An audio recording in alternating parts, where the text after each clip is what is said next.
Good morning. How are you? Bom dia, como vocês estão? Hoje nós vamos iniciar o caderno 10 falando dos relative pronouns ou pronomes relativos. Então, os pronomes relativos, na língua inglesa, eles podem cumprir dois tipos de função em uma frase. Eles podem ter função de sujeito ou função de objeto. Quando for sujeito, haverá sempre um substantivo antes do pronome. Por sua vez, quando aparecer após um verbo com ou sem preposição, então estamos falando de um pronome relativo com função de objeto. Agora vejamos quais os pronomes relativos de inglês. Então vamos lá. Para pessoas, ele vai ter função de sujeito who. Então, quando a gente utilizar who para pessoas, exercendo função de sujeito, ou seja, quando tiver um substantivo antes do pronome, então utiliza o pronome who. Com a função de objeto, nós temos duas opções. Eu posso usar who ou room. Para coisas, which, função de sujeito, e o it, função de objeto. Então, esse se mantém o mesmo.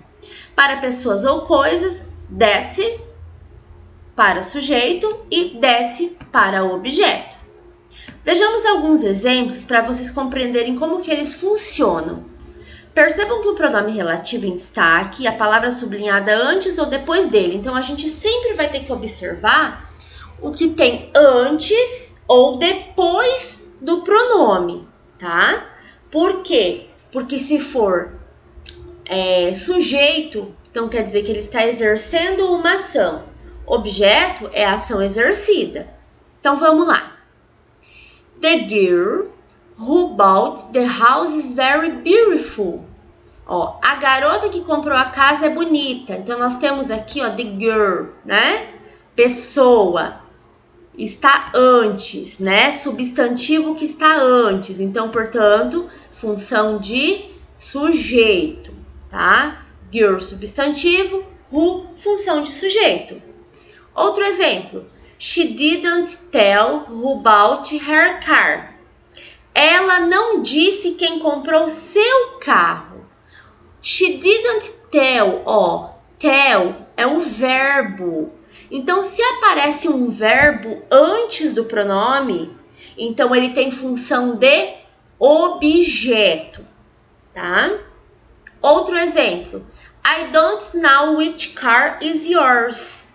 Eu não sei qual carro é o seu. Olha só. I don't know, né? Eu tenho um verbo aqui, que é o verbo ser. Então, aqui nesse caso, it vai ter função de objeto. O outro exemplo. The elephant which died is from South Africa. O elefante que morreu é da África do Sul. Antes do pronome, nós temos um substantivo. Portanto, ele tem função de sujeito. Outro pontinho. The man that called is here to see her. O homem que ligou está aqui para vê-la. Olha só, the man, o homem, né? Substantivo, logo, função de sujeito. Então, se vocês observarem o que tem antes da palavra sublinhada, fica muito fácil de vocês descobrirem se a função é de sujeito ou de objeto. Não esqueçam, função de sujeito sempre vai ter um substantivo. Função de objeto, tá? Geralmente vai ter o verbo, ok?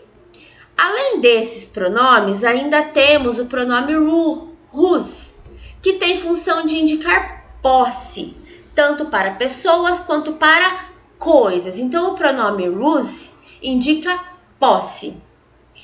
This is her father, whose car I showed you yesterday. Né? Este é o pai dela, cujo carro eu te mostrei ontem, né? Então, aqui ele tem função de posse, tá?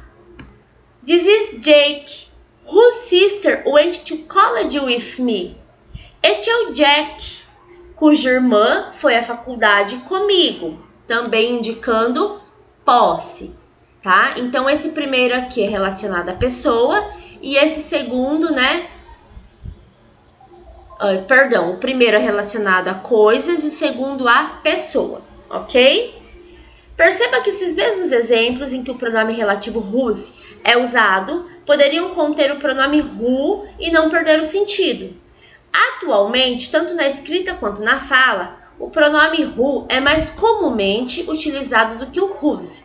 Então, nesse caso aqui, se eu coloco o pronome who, não está errado, tá? Ele está certo também. Então, existem essas duas formas de usar quando tem a função de posse. Além desses pronomes relativos, o inglês ainda conta com outros, porém com sentido e ocorrências mais específicas. Então, vamos ver quais são. Então, nós temos where, que significa onde, tá? O where, ele sempre vai ser utilizado para referir-se a um lugar, tá? Where this book? Onde está meu livro, por exemplo, tá? Então, eu uso where. Depois tem when. When significa quando. E a gente utiliza para se referir-se a tempo, tá? Depois, what. What significa você. E ele é utilizado para referir-se a algo que é sujeito ou objeto da frase. Por exemplo, what is this? O que é isto, né?